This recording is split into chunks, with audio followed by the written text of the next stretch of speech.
अस्सलाम वालेकुम नाज़रीन राजधानी टाइम प्रोग्राम सां गॾु मां आहियां गौहर गांगरो। नाज़रीन, क़ौमी असम्बली जो इजलास ऐं सेनेट जो जेतोणीकि अणॼातल मुदे ताईं मुलतवी थी वियो आहे, पर नज़र इहो आहे त क़ौमी असम्बली जो इजलास जा जेका पहिरियां 6 इजलास हुया उहो मुसलसल कोरम पूरो न हो, जंहिं ते अपोज़िशन तमामु घणी तनक़ीद कई आहे। जॾहिं त ॿुधण में इहो आयो आहे त कोरम पूरो न करण सबबि जेका हुकूमत जी इहा नाकामी आहे। काफ़ी बिल अहिड़ा हुआ जेका हुकूमत पास कराइणु चाहे पई, पर हाणे हुकूमत इहो फ़ैसिलो कयो आहे त पार्लियामेंट जो गॾियल इजलास सॾाए उहे बिल पास कया वेंदा। अपोज़िशन इन ते बि तनक़ीद कई आहे त हुकूमत नाल थी चुकी आहे, कोरम पूरो नथी करे सघे, हाणे हिन हुकूमत जो करण जो को बि जवाज़ न आहे ऐं हुकूमत खे इस्तीफ़ा ॾियणु खपे। जॾहिं त मुख़ालिफ़ धुर जो अॻवान ऐं मुस्लिम लीग नवाज़ जो सदर शहबाज़ शरीफ़ साहिबु पार्टी इजलास खां पोइ ख़बरूं इहो आहिनि त हू ज़ख़्मी थी पियो आहे, किरी पियो आहे, जंहिं सबबि हुनजा 15 ॾींहं जेको आहे सियासी सरगर्मियूं मुअतल रहंदियूं। जेतोणीकि PDM जो इजलास बि आहे ऐं हुकूमत जेके इहा बिल पास कराइणु चाहे थी, उन्हनि ॾींहंनि में बि जेको अपोज़िशन लीडर आहे उहो ऐवान में मौजूदु न हूंदो। सवाल आहिनि त छा हुकूमत इहो जेको बिल पास कराइणु चाहे थी उन जे पुठियां हुकूमत कहिड़ी जेका मश्क कई आहे या हुकूमत कहिड़ी तयारी कई आहे, जॾहिं त अपोज़िशन लीडर इन बिलनि जी मंज़ूरी दौरान जॾहिं गॾियल इजलास में न हूंदो त पिया सूरत हाल कहिड़ी अख़्तियार थींदी। इन्हनि ॿिन्ही मामलनि ते अॼु असां गुफ़्तगू कंदासीं। कैमरा लिंक ते जॉइन कयो आहे शाज़िया अता मरी साहिबा, जेका पाकिस्तान पीपल्स पार्टी पार्लियामेंटरियुनि जी सुद समा जी सेक्रेटरी आहे, जॾहिं त पाकिस्तान पीपल्स पार्टी जी अहम अॻवान आहे, क़ौमी असम्बली में पाकिस्तान पीपल्स पार्टी खे रिप्रेज़ेंट करे थी। अस्सलाम वालेकुम शाज़िया साहिबा। वालेकुम अस्सलाम अदा। शाज़िया साहिबा, इहो ॿुधायो त हुकूमत 6 इजलास मुसलसल कोरम पूरो न करे सघी, उन बैदि ॿुधण में इहो आहे त गॾियल इजलास सॾायो वेंदो ऐं जेके बिल आहिनि उहे पास कया वेंदा। इहा एक्सरसाइज़ जेका गवर्नमेंट जी आहे, हिकु मुनफ़रिद ऐं अजीब हिकिड़ी रिवायत क़ाइमु कई आहे हुकूमत, तव्हां इन रिवायत खे कीअं था ॾिसो? तव्हांजी महिरबानी अदा। असुल में छा आहे त PTI हुकूमत जॾहिं खां आई आहे त पाकिस्तान में जेका असेंबलियूं आहिनि, भले सेनेट हुजे या क़ौमी असम्बली हुजे, हिन में जेके बि कानून हूंदा आहिनि, जेके रूल्स हूंदा आहिनि असेंबली जा या आइन जे तहत जीअं असेंबली हलणु खपे, उन तरीक़े सां असेंबली या सेनेट नथी हले। ऐं असां इन ॻाल्हि जी निशानदही हिकिड़े अरसे खां पिया करायूं। हिन निशानदही जे कराइण जो मक़सदु इहो हुयो त पार्लियामान जो जेको इस्तेकाक आहे, पार्लियामान जी जेका इज़त आहे उहा घटि न थिए। पर PTI हुकूमत मुसलसल पार्लियामेंट खे पंहिंजी औताक सम्झी रही, सम्झंदे हिननि ऑर्डिनेंसिस जारी कया, हिननि सेशन्स न घुराया, हिननि सेशन घुराए वरी सेशन जी डेट खे मुलतवी कयो। हिननि हाउस जे अंदरि तारीख़ में तव्हांखे शायदि इहा मिसाल न मिलंदी त असेंबली जे सेशन जो कोरम हुकूमत जो मिनिस्टर पियो पॉइंट आउट करे। इहे हाल बि असां ॾिठा आहिनि क़ौमी असम्बली जा। बाक़ी रही ॻाल्हि त ऑपोज़िशन कोरम में ताउन करे या न करे, त अदा PTI हुकूमत जा जेके आफ़ाल आहिनि, जेके हिननि जी हरकतूं आहिनि, जंहिं नमूने सां ही ऑपोज़िशन खे सां डीलिंग पई करे या जंहिं नमूने सां हुननि खे या आवाम खे मोट पई ॾिए, त केरु हिननि सां ताउन कंदो? असां त शुरू खां वठी चऊं पिया त अवामी इशूज़ ते वेहण लाइ तयारु आहियूं। आइन ऐं कानून जे अंदरि जेको सुठो कमु थींदो हुन जी ताईद कंदासीं, पर अॼु ताईं जेके बि कम PTI हुकूमत कया आहिनि उहे मज़मत जोगा आहिनि, उहे अफ़सोसनाक आहिनि। ऐं हिन रवैये खे ॾिसी ऑपोज़िशन इन ई ॻाल्हि ते जेका आहे सो अॼु सोच वीचार करे पई त जेतिरो जल्दी थी सके असांखे हिन हुकूमत खां निजात मिलणु खपे। पाकिस्तान जा हालात ख़राब आहिनि, मुआशी हालात ख़राब आहिनि, अंदरूनी हालात ख़राब आहिनि, इक़्तिसादी हालात ख़राब आहिनि। असांजा हालात ॿियनि मुल्कनि सां बि जेके राब्ता आहिनि उन हवाले सां बि ख़राब आहिनि। त असांखे जेकॾहिं पाकिस्तान जो फ़ाइदो खपे, आवाम जो फ़ाइदो खपे, त असांखे PTI हुकूमत खां पंहिंजी जिंद छॾाइणी पवंदी। अॼु बि तव्हां जॾहिं प्रोग्राम कयो पिया त तव्हांखे ख़बर आहे त तेल जी क़ीमतनि में वाधि थी आहे। महीने में 3 दफ़ा तेल जी क़ीमतनि में वाधि थी आहे। अहिड़े मुल्क में जिथे बेरोज़गारी वधी वई आहे, हिननि जा पंहिंजा अंग आहिनि त बेरोज़गारी 6% खां 16% थी आहे। हिननि जा पंहिंजा अंग आहिनि। ऐं हीअ ठाहे नथी ॻाल्हायां अंग अखर। ऐं हिन खां अलावा महांगाई जी शरह ॾिसो, पर कैपिटा इनकम ॾिसो। ही सुबुह खां वठी पिया चवनि त तेल जी क़ीमत ख़िते में सभ खां घटि आहे, पर ख़िते में पर कैपिटा इनकम कहिड़ी आहे पाकिस्तान जी?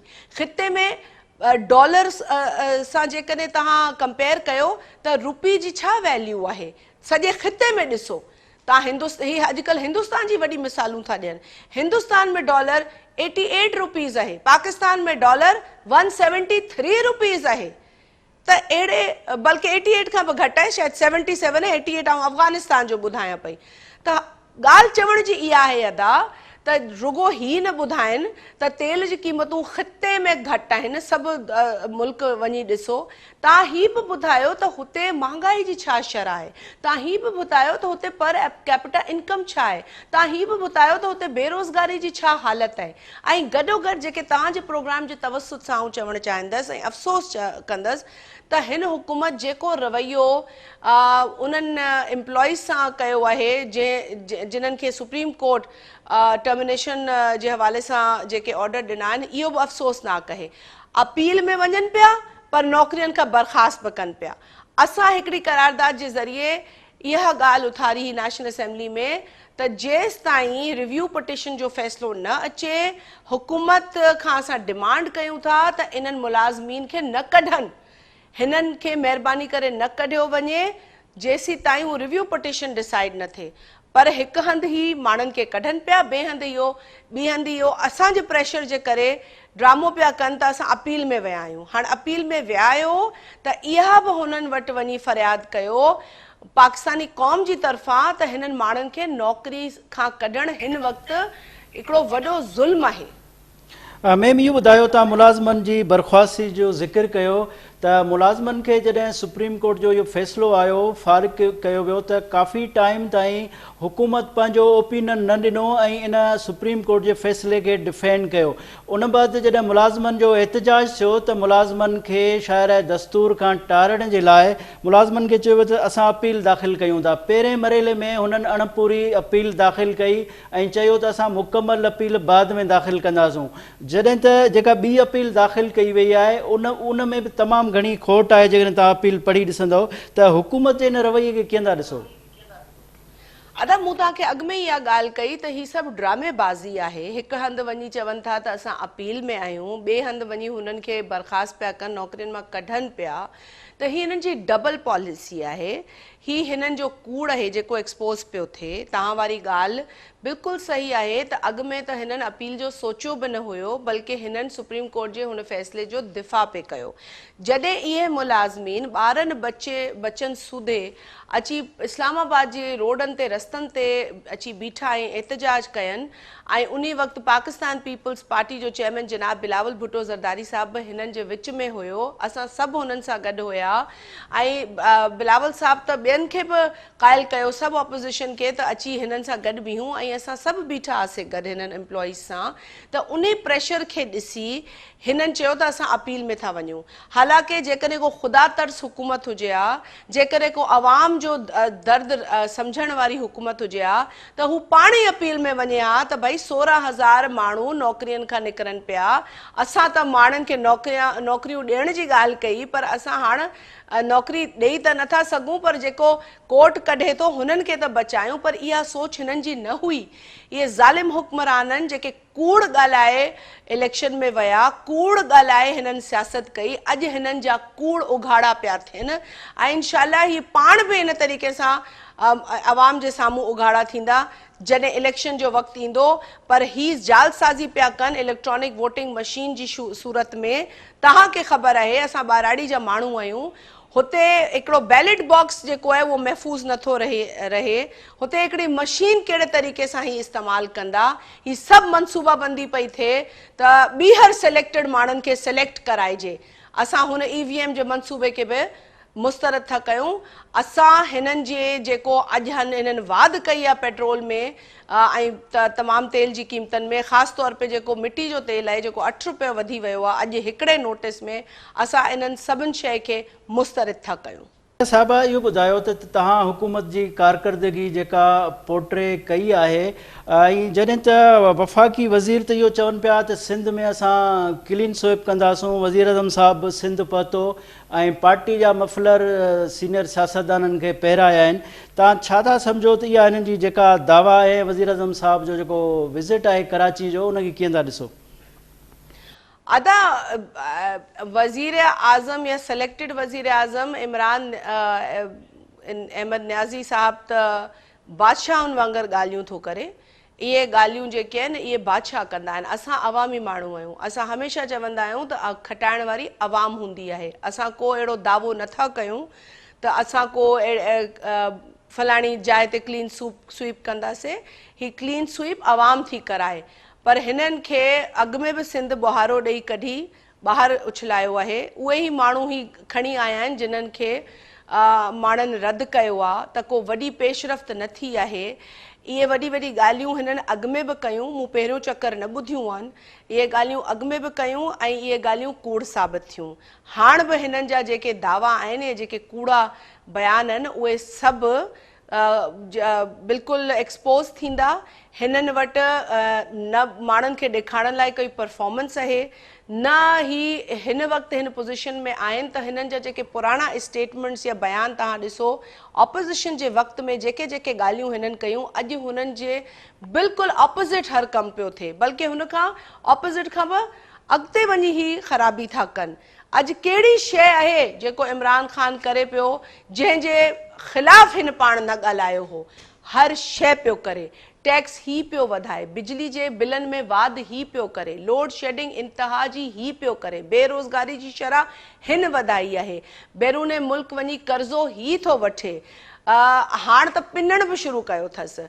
पिनी पिनी खणी थो अचे पैसा ऐं पंहिंजे दोस्तनि यारनि में विराए थो, जॾहिं त हर हिकिड़े पैसे ते हिकिड़े आने ते इन पाकिस्तान जी अवाम जो हक़ आहे।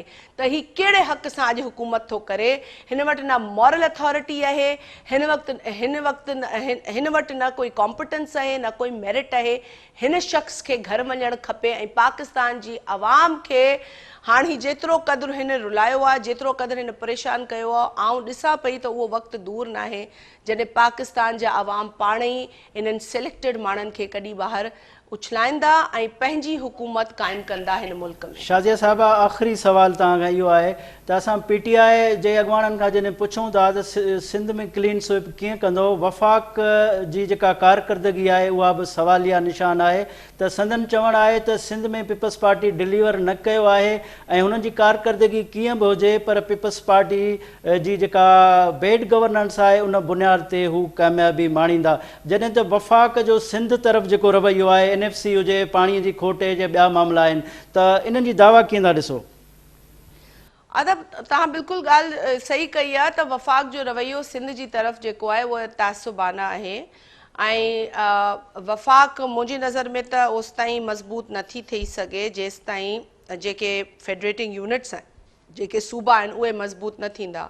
ऐं सूबनि में जेकॾहिं तव्हां ॾिसो त वॾे में वॾो कॉन्ट्रीब्यूशन सूबे सिंध जो आहे, भले हू गैस में हुजे, भले हू रेवेन्यू कलेक्शन में हुजे, भले हू मुख़्तलिफ़ क़िस्म जा जेके रिसोर्सिस आहिनि उन्हनि जे हवाले सां हुजे।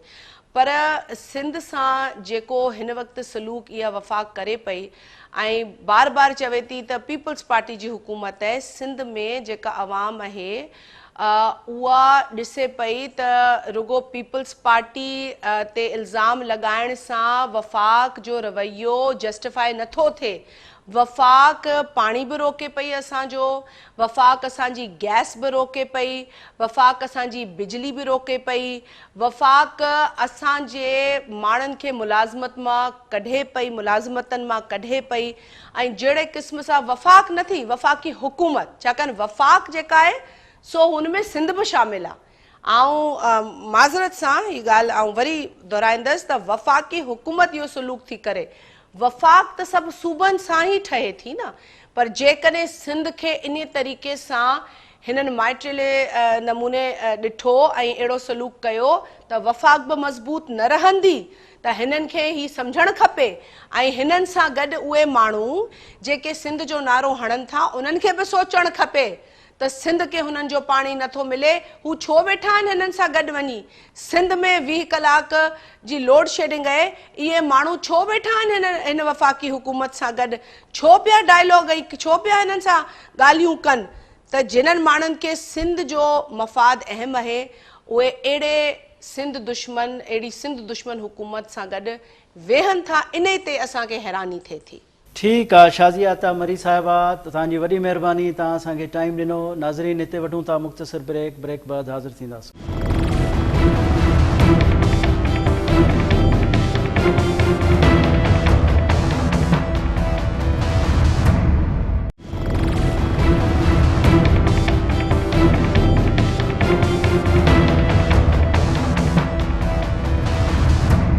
नाज़रीन वेलकम बैक। नाज़रीन हिन वक़्तु असांखे स्टूडियो में जॉइन कयो आहे सिद्दीक़ साजिद साहिबु, जेको सीनियर सहाफ़ी ऐं तजिया निगार आहे ऐं जेका मौजूदा पॉलिटिकल सूरतहाल आहे ऐं पार्लियामेंट में जेको बि सियासी कारोबार हले थो या पार्लियामेंट्री जेको सिस्टम आहे उन ते उन्हनि जी गहरी नज़र आहे। अस्सलाम वालेकुम सिद्दीक़ साहब। सिद्दीक़ साहब ये बताएं कि शहबाज शरीफ साहब जो अपोजिशन लीडर हैं और सदर भी हैं मुस्लिम लीग नवाज़ के, वो तो बीमार हो गए। अब पीडीएम का सरबराह इजलास भी होना है और उसके बाद पार्लियामेंट में जो बिल पास कराना चाह रहे हैं ये जॉइंट सेशन में, तो इस सूरत हाल में जब अपोजिशन लीडर नहीं होगा तो ये हुकूमत को टफ टाइम फिर कैसे दिया जा सकता है? नहीं, हुकूमत को टफ टाइम ये वो ना भी बीमार होते तब भी नहीं मिल रहा था। अगर टफ टाइम देने का इनका प्लानिंग होती जो इन्होंने आज किया है तो उसी दिन कर लेते, जिस दिन बिल भिजवाए गए उस दिन तो वॉकआउट करके चले गए। वॉकआउट का मतलब है आपने वॉक ओवर दे दिया, गवर्नमेंट ने आराम से बिल पास करवा लिए। ये अंडरस्टैंडिंग होती है, वरना तो आप रौला डालते, चैलेंज करते, बार बार चैलेंज करते, गिराव करते। जो आज आपने पेट्रोलियम मसनूआत की कीमतों पर एहतजाज करके किया, ये उस वक्त भी आप कर सकते थे। ये बात नहीं है कि अपोजिशन के पास नंबर्स नहीं है, नंबर्स हैं। जॉइंट सेशन में अगर ले जाएं, पास करके दिखा दें। इधर तो सिर्फ 6 लोग हैं, 178 ही मिले थे ना इमरान खान को। तो अगर वहाँ पे सेनेट में तो अक्सरियत है अपोजिशन जमातों की, जॉइंट सेशन बुला भी लें, लेकिन बंदे पूरे करना ज़रूरी है ना, वो ये करना नहीं चाहते। इस वजह से गवर्नमेंट वो जॉइंट सेशन में पास करवा लेगी। शहबाज शरीफ साहब गिर गए हैं, ज़ख्मी हो गए हैं, वो नहीं होंगे तो ज़ाहिर है फिर उनके लोग भी नहीं होंगे। बिलावल भुट्टो ज़रदारी ने बजट इजलास के मौका पर आपको याद होगा कहा था कि हमारे सारे MNAs आपके डिस्पोजल पे, जो भी आप फैसला करें, आप एहतजाज करें, बजट ना पास होने दें। और जिस दिन पास होना था शहबाज शरीफ साहब आए नहीं, वैसे मौक़ों पर गायब हो जाते हैं, क्योंकि वो बिगाड़ना नहीं चाहते, वो अपना अगला सेटअप देख रहे हैं। अपनी अब वो कुर्सी जो है ना, जो अपोजिशन लीडर के साथ वाली कुर्सी ना हाल में लगी हुई, जिस पे इमरान खान बैठता है, उनकी नज़र उस पर है, तो वो अपने मामला नहीं बिगाड़ना चाहते। और ये जानबूझ के, अगर वो जिस दिन उन्होंने प्रेस कॉन्फ्रेंस की है, वो प्रेस कॉन्फ्रेंस करने से पहले गिरे थे, लेकिन बयान कल जारी किया गया, बाकायदा बाज़ाब्ता तौर पर बयान जारी किया गया कि वो 2 हफ्ते रेस्ट करेंगे। कमर दर्द के तो ऑलरेडी मरीज थे। अब वो कहा जाता है कि वो जो सियासी बीमारियां होती है, काफ़ी लोग शक की निगाह से देख रहे हैं कि आगे जॉइंट सेशन भी होगा, पीडीएम के सरबराह इजलास भी होगा, तो ये सियासी नज़ला ज़ुकाम भी हो सकता है। नहीं, सियासी तो देखें, वो बीमार तो है, कमर दर्द का तो ऑलरेडी मरीज़ है, लेकिन ये जो गिरने वाला है ना, उसकी कोई फुटेज है ना, ये वो कोई ऐसी चीज़ है, कौन डॉक्टर इलाज कर रहा है, उसकी तफसीलात क्या हैं। होती हैं सियासी बीमारियाँ, आपकी बात ठीक है, लेकिन मैं वही तो बार बार कह रहा हूँ ना, अब इनके लिए तो आसानी है। पीडीएम के जो सरबराह हैं मौलाना फजलुर रहमान, इन दिनों आजकल वो कोई बयान नहीं दे रहे, क्योंकि उनको पता है, उन्होंने नवाज शरीफ से कई मरतबा ये बात की है कि नून लीग को अपनी एक जो पॉलिसी है उसको वाज़ेह करना चाहिए। फजलुर रहमान बयान इस वजह से भी नहीं दे रहा, वो कह रहा है कि पीपल्स पार्टी से हम हाथ धो बैठे। अब ये ना हो कि नून लीग से भी धो बैठे, लेकिन वो अपने कंसर्न लाजमी शो करता है। अब ये जो पार्लिमानी कमेटी बनाने जा रहे थे इंतखाबी इस्लाहात की, फजलुर रहमान की मंजूरी के बगैर बनी थी, लेकिन शहबाज शरीफ ने नाम भी दे दिए। तो मौलाना तो मैसेज किया नवाज शरीफ को भी और इसको भी बोला, उन्होंने कहा अगर आपने ये काम करना है तो फिर ठीक है, एक गई है तो आप भी चले जाएं। फिर शहबाज शरीफ को पीछे हटना पड़ा कि भाई इसी हुकूमत को हम जाली कहते हैं, गैर कानूनी कहते हैं, और उसी हुकूमत के साथ आप बातचीत कर रहे हैं। तो ये गौहर साहब, ये चीज़ें नून लीग के अंदर ना, एक मैं आपको एक बात बताऊँ, ये एक नई इनकी एक पॉलिसी है। अब जैसे जैसे इलेक्शन करीब आएंगे ना, शहबाज शरीफ अपना वो नज़रिया नहीं छोड़ेगा मफाहमत वाला, وہ رہے گی مریم نواز اور نواز شریف، لیکن یہ ان کی ایک پلاننگ کا حصہ ہے تاکہ اسٹیبلشمنٹ کے اوپر بھی دباؤ ڈالے رکھیں اور عمران خان بھی ڈالے رکھیں. نہیں، پھر شہباز شریف صاحب کا پھر وہ خواب تو پورا نہیں ہوگا کہ ظاہر ہے جس بات میں مریم اور نواز شریف خوش نہیں ہیں، اگر وہ آگے بڑھ کے وہ چیزیں کر رہی ہیں، جس طرح آپ نے کہا کہ اپوزیشن لیڈر کرسی کے ساتھ جو کرسی ہے اس پہ اس کی نظر ہے، تو پوزیشن پارٹی میں اگر سربراہ کو نہیں راضی کر پائیں گے تو وہ پھر وہ پوزیشن بھی نہیں حاصل کر پائیں گے. اگر تو نواز شریف واپس آ گیا پھر تو چانس نہیں ہے اس کے شہباز کے، اگر وہ نہ واپس آیا تو پھر چانس ہیں. وہ جو گورنمنٹ جو بننی ہے نا، جو اس وقت تک کی سچویشن ہے، اگر تو یہ دیکھیں پی ٹی آئی والے گیم ساری کی ساری کر رہے ہیں اپنی کامیابی کے لیے الیکٹرانک ووٹنگ مشین. ان کو پتہ ہے کہ الیکٹرانک ووٹنگ مشین کے ذریعے اگر الیکشن ہو گیا تو ہم جیت جائیں گے. اور ان کو یہ بھی پتہ ہے کہ اگر یہ نہ ہوئے موجودہ طریقہ کار کے تحت ہوئے کہ تو ہم ہار جائیں گے. یہ پتہ ہے ان کو. پاکستان میں جو انتخابات ہیں ان کی شفافیت کے حوالے سے یا ان کو کنٹرول کرنے کے حوالے سے جو ایشوز ہیں، جو معاملات ہیں، جہاں جہاں باتیں اٹھتی ہیں، جہاں جہاں اشارے ہوتے ہیں، وہ آپ بھی اچھے طریقے سے جانتے ہیں. کچھ لوگ چاہتے ہیں، کچھ ادارے چاہتے ہیں کہ ای وی ایم نہ ہو، ابھی نہ ہو. دیکھیں یہ اتنا کوئی آسان معاملہ نہیں ہے، اور یہ ساری کی ساری پولیٹیکل پارٹیز اگر اس کو ریجیکٹ کر دیں اور یہ پھر بھی بضد ہو تو ان انتخابات کی کیا حیثیت رہے گی. ابھی تک تو یہی پوزیشن ہے نا، ای وی ایم کو نہ ابھی پیپلز پارٹی مان رہی ہے، نہ یہ مان رہے ہیں نون لیگ والے، نہ پی ڈی ایم والے مان رہے ہیں. تو عمران خان کو بھی، اور ہو سکتا ہے کہ میں آپ کو یہ بھی بتا دوں کہ جو مقتدر حلقے ہیں ان کے بھی اس کے اوپر کنسرن ہوں ای وی ایم کے. آپ ٹرائل کریں نا، ابھی آپ نے الیکشن کی ہے کنٹونمنٹ میں، اس میں کر لیں، 2-4 حلقوں میں کر لیں، ضمنی انتخاب میں کر کے دیکھ لیتے، چلے ایک پولنگ اسٹیشن پہ کر کے دیکھ لیں. تو وہ جو ٹیکنالوجی گوہر صاحب اس وقت 2023 میں کیا ہوگی. آپ مشینیں آپ سے خریدنا شروع بھی کر دیں، 8 لاکھ مشینیں آپ کو خریدنی ہیں، 150 روپیہ، پھر 5 لاکھ بندے کی آپ نے ٹریننگ کرنی ہے. وہ کیسے کریں گے؟ پاسبل ہے؟ اگر آپ نہیں ہوگا، وہ آئی ٹی کے سارے کے سارے، پھر ہمیں آئی ٹی کے بندے چاہیے، وہ کہاں سے آئیں گے؟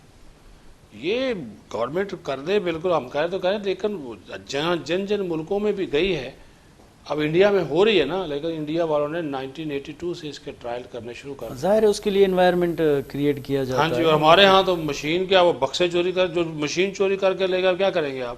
بکسے لے لے. یہاں تو جہاز بھی فیک ڈگریوں کے پہ پائلٹ آ جاتے ہیں، تو وہ یہ یار آپ میری اور آپ کی آنکھوں کے سامنے، میری اور آپ کی آنکھوں کے سامنے سینٹ کے ایوان میں صادق سنجرانی پر عدم اعتماد کے لیے 65 بندے کھڑے ہوتے ہیں، لیکن جب سیکرٹ بیلٹ ہوتی ہے تب پاسا الٹ جاتا ہے. یہ ہماری آنکھوں کے سامنے ہوئے نا. تو یہ جب تک نہیں ختم ہوگا اس وقت تک کیسے کریں گے آپ یہ چیزیں؟ صحیح ہے. ٹھیک ہے صدیق صاحب بہت شکریہ، آپ نے ہمیں ٹائم دیا. ناظرین ہتے وٹوں دا مختصر بریک بعد حاضر تھیندا.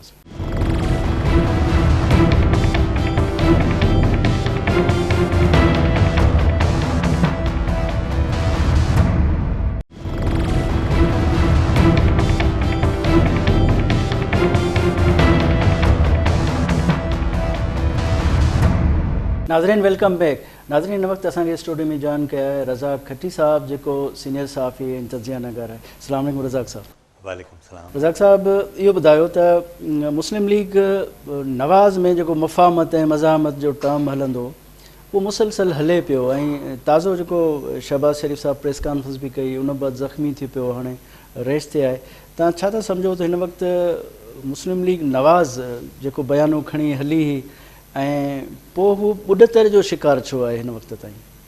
گور صاحب مسلم لیگ نون میں پہریں ڈی کھائی جو ہے سو جڏहिं نواز شریف جی نااہلی تھی ان وقت کھاں ہی ॿ نیریٹو آहिनि. हिकिड़ो मियां नवाज़ शरीफ जो, ॿियो शहबाज शरीफ जो. जीअं अवां हाणे ॻाल्हि कई त शहबाज शरीफ साहिबु ज़ख़्मी थी पिया. सची ॻाल्हि इहा आहे त इहो मुंहिंजो ख़्यालु आहे त जीअं अॻे सियासी नज़ला ज़ुकाम थींदा हुआ, इहो ज़ख़्मी थियण बि मूंखे सियासी लॻे थो इन सेंस में त जंहिं ॾींहुं मियां साहिबु प्रेस कॉन्फ्रेंस कई ठीक 24 कलाकनि खां पोइ इन्हनि अनाउंसमेंट कई नून लीग वारनि त उहो चाड़ीनि तां तिरकी पियो आहे ऐं जेल में धक वग़ैरह लॻा अथसि ऐं डॉक्टरनि मुकमल आराम जो मशवरो ॾिनो. हाणे हिन जे अंदरि 2 शयूं ॾाढियूं अहम आहिनि. हिकु त इहा आहे त शहबाज शरीफ़ जी जॾहिं इहा ख़बर आई त त उन महिल ई लाहौर में फैसलाबाद डिवीज़न जे कारकुननि जो इजलास हली रहियो हो। उते मरियम नवाज़ मौजूदु हुई ऐं मियां नवाज़ शरीफ़ वीडियो लिंक ते मौजूदु हो। मियां नवाज़ शरीफ़ जी तक़रीर ॾाढी अहम आहे, मरियम नवाज़ जी तक़रीर ॾाढी अहम आहे। पहिरियों दफ़ो मरियम नवाज़ हिकिड़ी अहम ॻाल्हि कई उहा इहा हुई त असां नून लीग जी ताक़त खां असांजा मुख़ालिफ़ ख़ौफ़ खाइनि था, पर असांजा जेके पंहिंजा आहिनि उहे जेके आहिनि उहे इन सॼी सूरत हाल में गड़बड़ पैदा कनि था। मूंखे मुंहिंजे चवण जो मक़सदु इहो हो त उहे इन असांजो जेको सॼो ख़ौफ़ या ताक़त आहे उनखे ख़तमु करण जी कोशिशि था कनि ऐं इन क़िस्म जी ॻाल्हि करणु इहा तमामु वॾी माना ख़ेज़ हुई। हिकु थी आहे। ॿी ॻाल्हि इहा त पाकिस्तान जूं जेके ज़मीनी हक़ीक़तूं आहिनि उन हिसाब सां जेके प्रैक्टिकल नून लीग जा माण्हू आहिनि, हाणे समूरनि सियासी पार्टियुनि में सभई जेके सियासी लीडर आहिनि जेके वोट वठी अचनि था उहे प्रैक्टिकल पॉलिटिक्स कनि था। मुसलसल बीबी जी शहादत खां पोइ जेको डेमोक्रेसी जो फेज़ आहे पाकिस्तान में हीउ जेको टियों आहे उन जेको आहे वॾो हिकिड़ो रोल प्ले कयो आहे, सभिनि खे छाणे छॾियो आहे। ऐं हिकिड़ी ॻाल्हि क्लियर इहा थी वई आहे त पाकिस्तान में नज़रियाती सियासत जेका आहे उहो तेज़ी सां मरंदी थी वञे। पाकिस्तान में पावर पॉलिटिक्स जेका आहे उहो वधीक उन पंहिंजे पाण खे मुस्तहकम कयो आहे ऐं उनजे नतीजे में नज़रियो छा थींदो आहे उनजी का अहमियत कोन्हे। सो इहो ई सबबु आहे त नून लीग जे अंदरि इहे जेके प्रैक्टिकल माण्हू आहिनि उहे चवनि था त नवाज़ शरीफ़ साहब जो जेको नैरेटिव आहे उहो कंहिं वॾी अवामी तहरीक जी सूरत में त को रस्तो ॾेई सघे थो, हल कढी सघे थो, या जेको मियां साहब जो नारो आहे उन खे का हक़ीक़ी शक्ल मिली सघे थी। पर पंजाब जे अंदरि पाकिस्तान जी इस्टेब्लिशमेंट जो तमामु घणो कमु थियल आहे ऐं डे वन खां पाकिस्तान जी इस्टेब्लिशमेंट जो जेको नैरेटिव आहे उते पंजाब जी वॾी जेका अक्सीरत आहे या उनजी जेका आबादी आहे उहा उनजी फॉलोवर रही आहे। हिन सॼी सूरत हाल जे अंदरि ख़ुदि जेको नून लीग जो लीडर आहिनि जेके प्रैक्टिकल उहे सम्झनि था त मियां नवाज़ शरीफ़ जे नैरेटिव जे नतीजे में नून लीग घणो सर्वाइव कोन करे सघंदी, हली कोन सघंदी। उन्हनि वटि हिकिड़ो दलील इहो आहे त शहबाज़ शरीफ़ जो जेको नैरेटिव आहे इनखे एडॉप्ट कयो वञे ऐं उहो ई इस्टेब्लिशमेंट सां ॻाल्हाए पावर में अची सघे थो, छाकाणि त हिननि खे हाणे अंदाज़ो आहे त जेकॾहिं पाकिस्तान मुस्लिम लीग नून ईंदड़ टेन्योर में 2023 वारे टेन्योर में पावर में नथी अचे त तव्हां सम्झो इहा ॻाल्हि ठीकु बि आहे। उन्हनि जो इहो तजियो कंहिं हद ताईं ठीकु आहे त उहो सम्झंदा त पोइ शायदि असांजी उहा कुवत न रहे जेका हिन वक़्तु मौजूदु आहे। सो हिन सूरत में हिन वक़्तु नवाज़ शरीफ़ जो जेको नैरेटिव आहे वोट खे इज़त ॾियो ऐं शहबाज़ शरीफ़ जो नैरेटिव आहे कम खे इज़त ॾियो, माना असांजे कम खे इज़त ॾियो। सो हिन सॼी सूरत हाल जे अंदरि इहो वॾो जहिड़ो हलंदड़ आहे। पर न इहो ॿुधायो त छा बहानो त नैरेटिव जो ठाहियो वञे थो, पर अंदरूनी इख़्तिलाफ़ बि त आहिनि। शहबाज़ शरीफ़ साहिबु ख़ुदि सदर आहे, उहो चवे थो त मूंखे उहा अहमियत मिलणु खपे, उहा एक्टिविज़म हुअणु खपे, उहा मोट मिलणु खपे। होॾां मरियम नवाज़ साहिबा जो पिणु क़द बुत हाणे वधी चुको आहे, अवामी सतह ते उहो वधीक मक़बूल थी चुकियो आहे। त ख़ुदि विदिन पार्टी जेका जंग आहे, छा था सम्झो त नैरेटिव जो बहानो बणाए वञो थो या विदिन पार्टी बि तमामु वॾी जंग आहे? असल में गौर साहब नैरेटिव जे करे ई जंग आहे। ॾिसो न, मियां नवाज़ शरीफ़, परवेज़ रशीद, मरियम नवाज़ शरीफ़, शाहिद खाकान अब्बासी या इन सतह जा जेके बि लीडर आहिनि उहे हिकिड़े पासे आहिनि, वरी ॿिया ॿिए पासे आहिनि। हाणे हिन सॼी सूरत हाल जे अंदरि ख़ानदानी जहिड़े इनखे नथो चई सघिजे, पर सची ॻाल्हि इहा आहे त तव्हां अंदाज़ो कयो त नून लीग हिन सॼी सूरत हाल जे अंदरि जॾहिं रियासत ऐं हुकूमत ॿई उनजो मुख़ालिफ़ हुजनि उनजे बावजूदु उन पंहिंजे पाण खे बचायो, इहा वॾी ॻाल्हि आहे। पर इहा बि वॾी ॻाल्हि आहे त इन जे अंदरि ई जेको जहिड़ो हले थो उहो जहिड़ो अञा विदिन पार्टी आहे, ॿाहिरि कोन निकितो आहे। जेको कुझु आहे अंदरि ॻाल्हायो वञे थो, इहा सुठी ॻाल्हि आहे। माना पार्टियुनि जे अंदरि डेमोक्रेसी हुजणु घुरिजे ऐं इहा ॻाल्हि थियणु घुरिजे। जेको माण्हू क़ाइल करे, हाणे क़ाइल तव्हां करे सघो था पावर जी बुनियादनि ते, तव्हांखे पावर में अचिणो आहे, छाकाणि तव्हांजी को गोरिला वार त तव्हां कयो कोन था, आइडियोलॉजी वारी पॉलिटिक्स कोन्हे। मियां नवाज़ शरीफ़ ॻाल्हि करे थो, ॻाल्हि इहा त मियां नवाज़ शरीफ़ जेका ॻाल्हि करे थो उन जी ॻाल्हि जे पोयां हिकिड़ो वॾो मक़सदु आहे, इन खां इनकार न आहे। पर उनजो पंहिंजो सॻो भाउ जेको मुस्लिम लीग नून जो सदर आहे उहो ई उन ॻाल्हि ते नथो बीहे त तव्हां ॿी पार्टी खे छा कंदो, हिकु त ॻाल्हि। ॿी ॻाल्हि इहा त हाणे 2021-22 माना 2 साल तव्हां सम्झो इलेक्शन जा साल आहिनि, इन्हनि में ई सॼी बंजरा थियणी आहे, तोड़ फोड़ थींदी आहे। ख़ुदि हुकूमत वाज़े तौर ते इहा ॻाल्हि करे चुकी आहे त हिननि 2 सालनि अंदरि नून लीग जा वॾे पैमाने ते लीडर जेल वेंदा, यानी हू मैसेज करे चुकी आहे। ऐं इन जे करे भला तव्हां ॾिसो न, जेके बि हींअर वक़्तु जेका सीनियर लीडरशिप आहे उहो 55+65 या उनखां मथे आहे। हाणे इन्हनि माण्हुनि इहे चवनि था त यार असां बंग त न आहे पीती जो हिननि ॾींहंनि में हिन ॼमार में असां जेलनि में वञूं ऐं उतां असांखे अदालतनि मां रिलीफ मिले बि सही न बि मिले। ऐं सो बि इन सॼी सूरत हाल में जो या त का हिकिड़ी फ़ैसिला कोन वाज़े तहरीक हुजे बाबा आइन जी बालादस्ती जी, पोइ त ॻाल्हि न पर तव्हां इन सॼे सिनारियो में तव्हां छा था सम्झो त मियां साहिबु किथे माना ॿुॾत जो शिकार त न थी वियो आहे? हिकु तरफ़ माना हुनजी धीउ आहे, ॿिए तरफ़ हू भाउ आहे हुनजो, ठीकु आहे, भाउ जी जेकॾहिं ॻाल्हि खे मान ॾिए थो त वरी ज़ाहिर आहे धीउ बि ज़ाहिर आहे हुनखे ॻाल्हि पसंदि न आहे, धीउ खे अहमियत ॾिए थो त भाउ खे ॻाल्हि हिकिड़ी पसंदि न आहे। तव्हांखे ख़बर ई ॾियां थो त जॾहिं मियां साहिबु नाअहल थियो उनखां पोइ तव्हांखे यादि हूंदो त हिकिड़ी मीटिंग थी PM हाउस में, उहा लास्ट मीटिंग हुई। उनखां पोइ शाम जो मियां साहिबु PM हाउस छॾे आयो। उते जेका बि सीनियर लीडरशिप हुई ऐं ख़ुदि मियां साहिब जो इहो ख़्यालु हो त 3 दफ़ा वज़ीर आज़म रहण खां पोइ हाणे मुंहिंजी जेका बि ॼमार आहे हाणे आउं न बि वज़ीर आज़म थियसि त कोई इशू कोन्हे। पर असल में उन ॾींहुं उते इहा ॻाल्हि तय थी हुई त हाणे जेको पॉलिटिकल स्पेस मियां नवाज़ शरीफ़ छॾींदो उनखे फिल कंदी मरियम नवाज़। हीअ उन ॾींहं खां सूरत हाल हले थी हिन जे अंदरि, पार्टी जे अंदरि।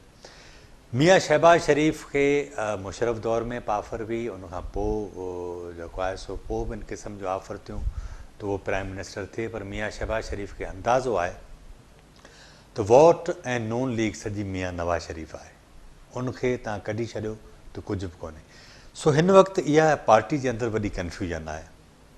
मरियम नवाज़ इहो स्पेस जेकॾहिं पंहिंजे चाचे खे ॾिए त इहा ॿी ॻाल्हि आहे। बाक़ी पॉलिटिकली थींदो न आहे, हूअं माना सॼी तारीख़ ते असां नज़र विझूं किथे बि कोन थो थिए। सो इहो कंफ्यूजन हलंदी। पर मुंहिंजो ख़्यालु इहो आहे त तहरीक इंसाफ़ जी जेका शदीद तरीन मुखालफ़त ऐं इस्टेब्लिशमेंट जी मुखालफ़त जे करे मुमकिन आहे त नून लीग के बि कड़ा डुक जेको आहे सो पी वञे, शायदि अञा न टुटे। पर इहो अल्टीमेटली जेको नैरेटिव जी जंग आहे, या त मियां नवाज़ शरीफ़ खे पोइ ते हटणो पवंदो या शहबाज शरीफ़ खे अॻिते अचिणो पवंदो। शहबाज शरीफ़ अॻिते कोन ईंदो। मुमकिन आहे त मियां नवाज़ शरीफ़ पोइ ते हटे, छाकाणि त उनखे बि अंदाज़ो आहे त जेकॾहिं तव्हां पावर में अची सघो था त पंहिंजनि माण्हुनि खे अकोमोडेट करियो था, पंहिंजी ॻाल्हि कयो था, पार्लियामेंट खे बहितर करे सघो था, डेमोक्रेसी खे बहितर करे सघो था। पर हिन वक़्तु जेका सूरत हाल जिते हिन हुकूमत पार्लियामेंट खे जिते छॾियो आहे। अच्छा, वक़्तु पूरो थियण वारो आहे। आख़िर में इहो ॿुधायो त जेको तव्हां सियासी नज़ले ज़ुकाम जी ॻाल्हि कई त हाणे PDM जो सरबराही इजलास बि थियणो आहे ऐं हुकूमत गॾियल इजलास जा संभा बि करे थी जिते का बिल पास कराइणा आहिनि गवर्नमेंट खे। इन सूरत हाल में मुखालिफ़ धुर जो अॻुवाण जेको बीमारी जे बिस्तर ते आहे, सूरत हाल छा ठहंदी? इहा त मूं तव्हां सां इन करे त सियासी नज़ले ज़ुकाम जी ॻाल्हि कई त सियासी तौर ते ज़ख़्मीदार उनमें 2 फ़ाइदा थींदा आहिनि। हिकु इहो त पार्टी जा जेके इजलास थियनि था जिन में मियां नवाज़ शरीफ़ तक़रीर करे थो, शहबाज शरीफ़ मौजूदु कोन हूंदो। ज़ाहिर आहे उनजो इनपुट न ईंदो त हीअ ॿिए हंधि जेको आहे सो एॾो माना उनजी पोज़ीशन ख़राबु न थींदी जेको आहे सो उते। हिकु त इहो। ॿी ॻाल्हि इहा त PDM में ख़ुदि मौलाना हाणे इन पोज़ीशन में अची वियो आहे त मौलाना EVM वारे मामले ते क़तई तयारु कोन्हे। ऐं इमरान ख़ान जे लाइ उहो जेके चाहिनि था पिंडी वारा त को न को स्पेस निकिरे। सो हीअ हर सूरत चाहिनि था त EVM जे ज़रिए इलेक्शन थियनि। इहो वॾो चैलेंज हूंदो ऐं मूंखे नथो लॻे त पाकिस्तान जहिड़े मुल्क में जिते मूंखे इहो त फ़र्ज़ु करियो त पाण नगर पार्कर जी ॻाल्हि करियूं, उते जेकॾहिं कासबो में का पोलिंग स्टेशन आहे, बिजली जा इशूज़ आहिनि, चार्ज थियल आहे न आहे, मशीन जी छा पोज़ीशन आहे ऐं उहा ख़राबु निकिरे थी त कीअं फौरी तौर ते अरेंज थींदो, यानी पोइ उन पोलिंग ते पोलिंग कोन थी सघंदी। सो इहे सभु बुनियादी इशू आहिनि। पर असांजी इस्टेब्लिशमेंट लॻे थो इन सॼे मामले जे पोयां आहे। इन करे शहबाज शरीफ़ उन्हनि खे नाराज़ करणु कोन थो चाहे, हिकिड़ी ॻाल्हि। ओवरसीज़ पाकिस्तानी वारो मामिलो आहे, जॉइंट सेशन में ईंदो, उहो कानून पास थियणो आहे, उन जे करे ओवरसीज़ में हिननि जी तमामु वॾी नून लीग जी पोज़ीशन आहे, हू इन जी मुखालफ़त करे बि उनखे ओवरसीज़ खे नाराज़ करणु नथा चाहिनि। सो अल्टीमेटली एतिरियूं शयूं गॾु थी वियूं आहिनि जो शहबाज शरीफ़ हिन सॼी सूरत हाल जे अंदरि हुन सम्झो त जेकॾहिं आउं PDM में वञा, उते जेके फ़ैसिला थियनि या जॉइंट सेशन में वञा या मियां नवाज़ शरीफ़ जिते तकरीरूं करे थो, इन खां बहितर आहे त सियासी तौर ते तव्हां पंहिंजे पाण खे ज़ख़्मी ॼाणाए समूरनि शयुनि जो हिसो न। ठीकु आहे, रज़ा खटी साहब वॾी महिरबानी, तव्हां असांखे टाइम ॾिनो। नाज़रीन, हीउ शो तव्हां ॾिठो। ईंदड़ राजधानी टाइम में कंहिं नए मौज़ूअ सां गॾु हाज़िर थींदासूं। पंहिंजे मेज़बान गौहर गांगरो खे इजाज़त ॾींदा। अल्लाह।